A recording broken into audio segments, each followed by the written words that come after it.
έχουμε την εντύπωση, αγαπητέ μου ψυχίατρε, Δημήτρη, ότι έρχεται για να μας βοηθήσει στις υπαρξιακές μας αναζητήσεις, στα υπαρξιακά μας ερωτήματα και έρχεται για να κατευνάσει τις ψυχές μας, να μας δώσει τη χαρά και την ικανοποίηση ότι φεύγοντας από αυτή τη ζωή θα είναι για κάποιο λόγο, ότι δεν γεννηθήκαμε τυχαία.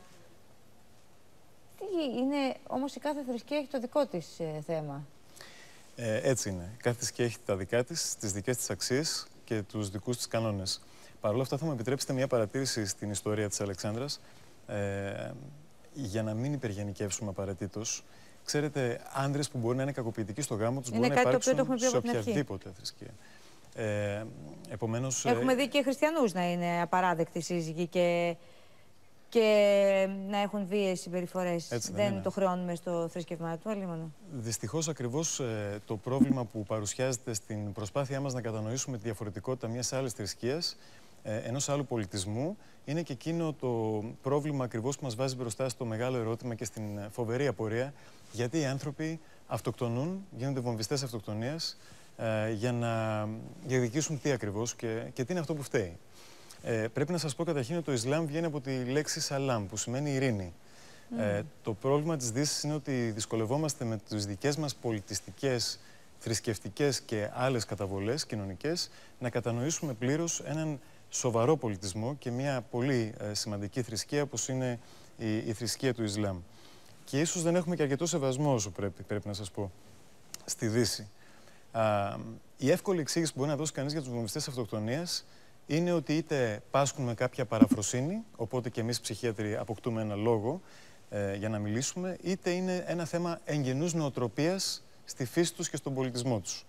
Η εύκολη απάντηση όμως είναι αυτή, γιατί μας απαλλάσσει από το βάρος και τη δυσχέρεια να κατανοήσουμε περίπλοκες διαδικασίες και να εξηγήσουμε πώς μπορούμε να προσπεράσουμε, παραδείγματος χάρη τον περασμένο Οκτώβριο στις 9 του μηνός, ένα βομβαρδισμό νοσοκομείου από μη επανδρωμένο αεροσκάφος της Δύσης στο Αφγανιστάν, για το οποίο ζητήθηκε συγγνώμη από τις ΗΠΑ στον πρόεδρο του Αφγανιστάν. Θέλω να σας πω ότι αθώα θύματα και άμαχοι υπάρχουν. Και ίσως πρέπει να αρχίσουμε να σκεφτόμαστε αυτό που συμβαίνει ως ένα πόλεμο. Αυτό γιατί σας το λέω.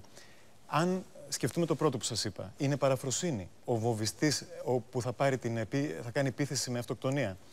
Θα πρέπει να σκεφτούμε ότι κάνουμε ένα κυκλικό συλλογισμό, έναν αέναο βρόγχο. Γιατί λέμε, είναι τρελός γιατί πυροδοτήθηκε και ανατινάχτηκε.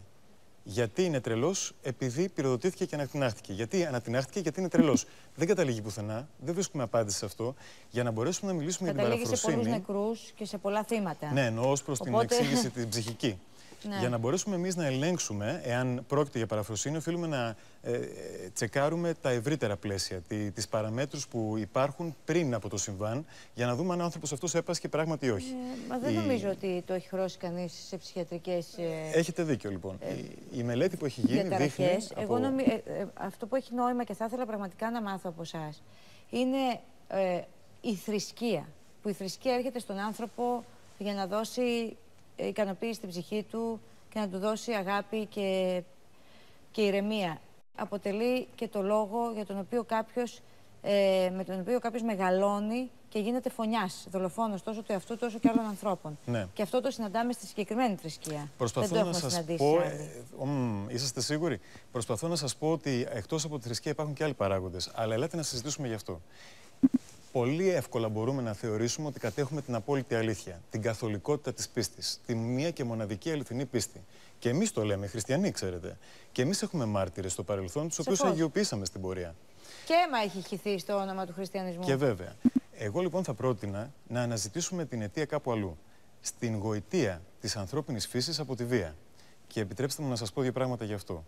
Η ίδια η κοινωνία η ανθρώπινη σαγηνεύεται με την πρόκληση της βίας.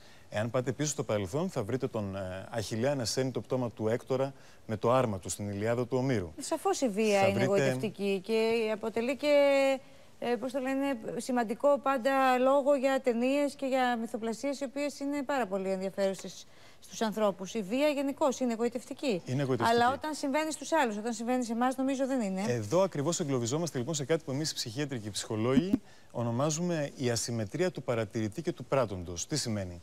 Σας λέω εγώ ότι άργησα στο ραντεβού μας διότι έπεσα σε κίνηση. Θα μείνουμε σε αυτό το σημείο για να μην αργήσω το ραντεβού εγώ που έχουμε τις διαφημίσεις, γιατί πρέπει να το κάνω και δεν θέλω να τις στείνω τις διαφημισούλες. Πρέπει να πάμε σε ένα μικρό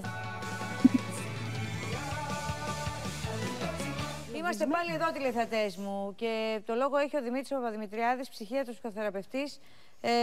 Ξεκίνησε λοιπόν να μας μιλάει για το προφίλ του τσιχαντιστή. Ποιος είναι ο άνθρωπος ο οποίος έχει το ίδιο ανθρώπινο DNA με το δικό μας, με των Ευρωπαίων, με των Αμερικανών. Και τελικά είναι ο άνθρωπος ο οποίος αποφασίζει να βάλει τέλος στη ζωή του, παίρνοντας μαζί του πολλά θύματα.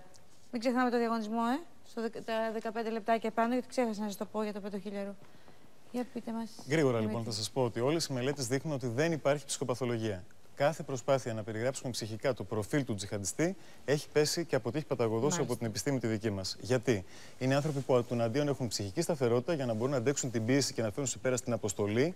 Οφείλουμε να τους λογίζουμε ως ένα όπλο σε ένα πόλεμο και να βλέπουμε την αυτοκτονία μέσα στο πλαίσιο του πολέμου και όχι τις ψυχοπαθολογίες.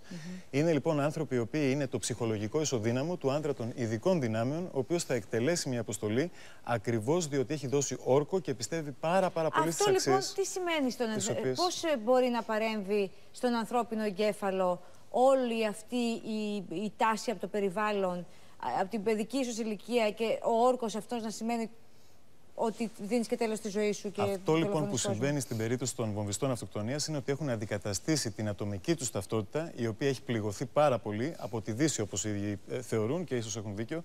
Αδικημένοι λοιπόν όπως νιώθουν, ταπεινωμένοι και απελπισμένοι, αντικαθιστούν την ατομική ταυτότητα με την ταυτότητα της ομάδας στην οποία συμμετέχουν.